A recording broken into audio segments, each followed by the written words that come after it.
Wait, don't touch that skip button. No. Okay, that's just a joke. So I'm going to show you the 3 ways that you can learn how to play guitar. Okay, so jokes aside, serious business now.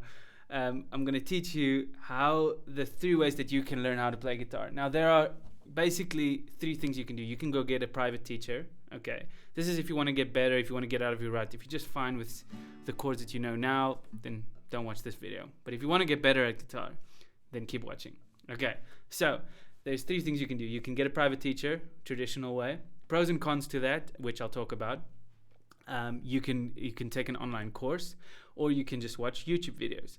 And all of them are great ways to learn, but they have their pros and cons. So let me just introduce myself before I go into those pros and cons. I am Jaco. I'm from Jooba School of Music. I'm a YouTube guitar teacher, and I give one-on-one private lessons every week to people all over the world. People in Dubai, people in America, people from the United Kingdom, people from, well, I'm not going to name the list.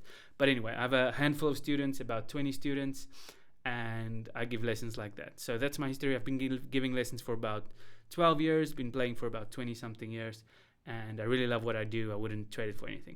So, where was I? So the online course. Let's talk about online course for the first bit. That's what people think is the best way, usually.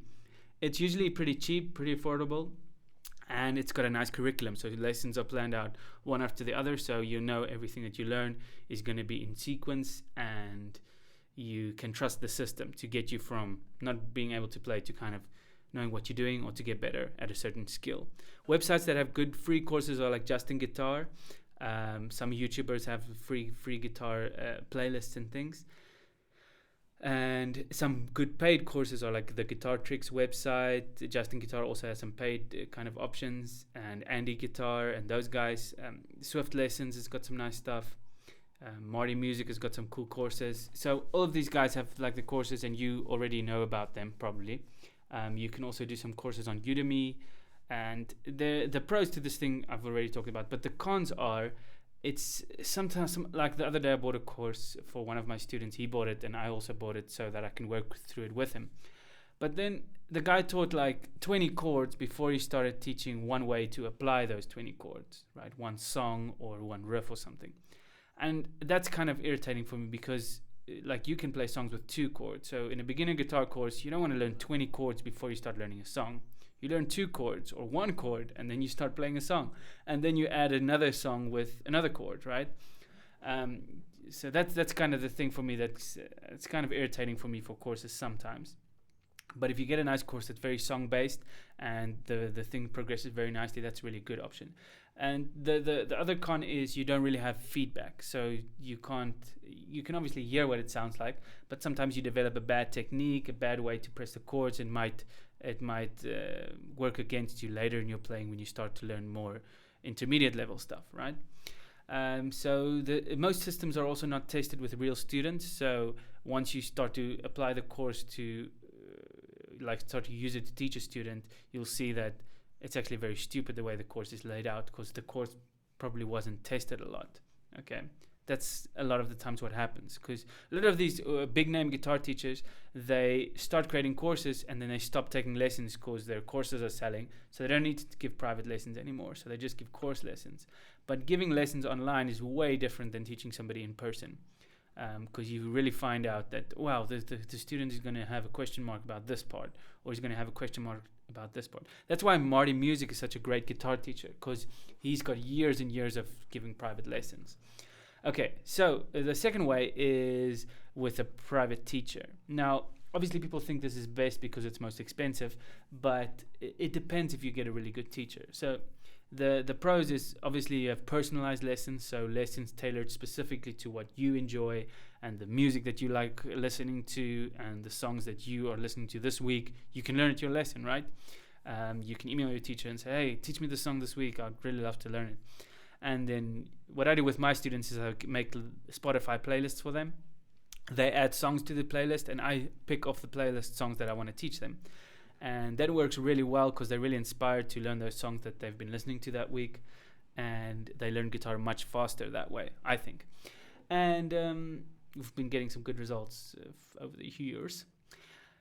Feedback on your playing, that's the obviously pro of having a private teacher. He can tell you, move your hand like that.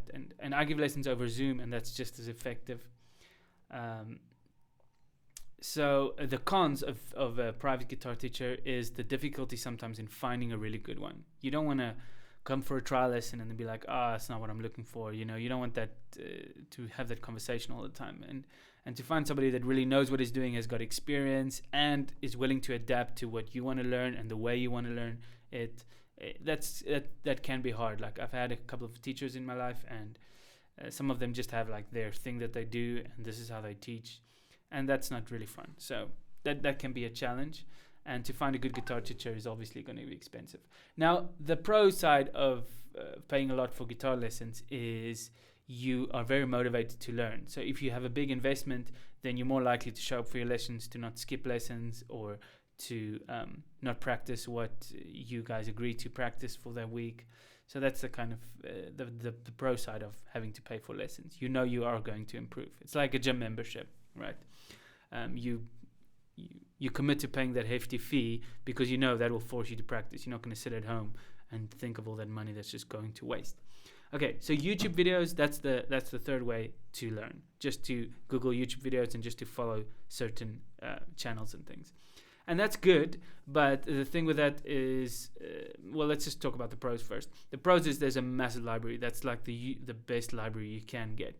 And the fact that like all these guitar tricks ads say, it's not high quality, and there's like really good quality lessons on YouTube, really good, like from really pro people. Look at Paul Davids and his lessons. I mean, he's got a music degree and he's like excellent at what he does. Marty Music's also good. There's a thousand other Swift lessons. Song Notes, that guy from Song Notes, David Pintar. I can't remember his name, but he's from songnotes.com. Really good teachers. Jooba School of Music. And but the cons of this is you don't have any feedback on your playing, so you don't know if you're really doing it right or if you could be doing it in a more effective way. You can't answer specific questions that you have. So let's say you're learning a song and there's a part that's really challenging to learn, then usually you just put down your guitar and say, I'm not going to learn it now, we'll learn this later. But if you have a guitar teacher, he can maybe show you an easier way to play just that specific part, to simplify it a little bit. Okay. You also, if you're doing YouTube, you might not be as motivated because you don't have a guide to show you exactly what you should learn next and what's the next thing for you. So that's kind of the thing for me. That's like you don't have any guidance, and that can be a problem because then you're going to get to a place and you're not going to really know what's next. You go through YouTube and you find a video and then you're like, this is too hard, or this is too easy, or this is not really in a genre that I like. And that can sometimes be frustrating to sift through videos to find something to learn. So what advice I have for you is book a free trial lesson with me. Okay. It doesn't cost anything, no credit card required. You just fill in a little bit of a form so that I can have some history about you and can see what style of music you like and what times in the week you have available. And then I'll give you some lesson times that I might have available and on Zoom, and we book like a 40-minute session, and then I can give you some advice. Or if you then after that lesson you want to take lessons with me every week, the lesson costs $200 per month, okay, for one lesson a week. So it works out to about $50 a lesson, which sounds expensive, but I have a bunch of people doing it and they really enjoy it, and they've been doing it for a few months now. I only recently started to do the Zoom lessons. I've been doing in-person lessons for about 12 years, but the Zoom lessons I started because of COVID. And what else? I think that's it. Yeah, so book a lesson with me. If you don't end up taking lessons after that, at least you have 40 minutes to ask advice on where you are and what you need to do going forward. Sure, that's it. Thanks for watching this whole ad. I'm so appreciative of your time and your attention. I know people are busy these days, and I'll see you again soon. Like and subscribe the Jooba School of Music YouTube. That would be fun. Cheers. Let's stop.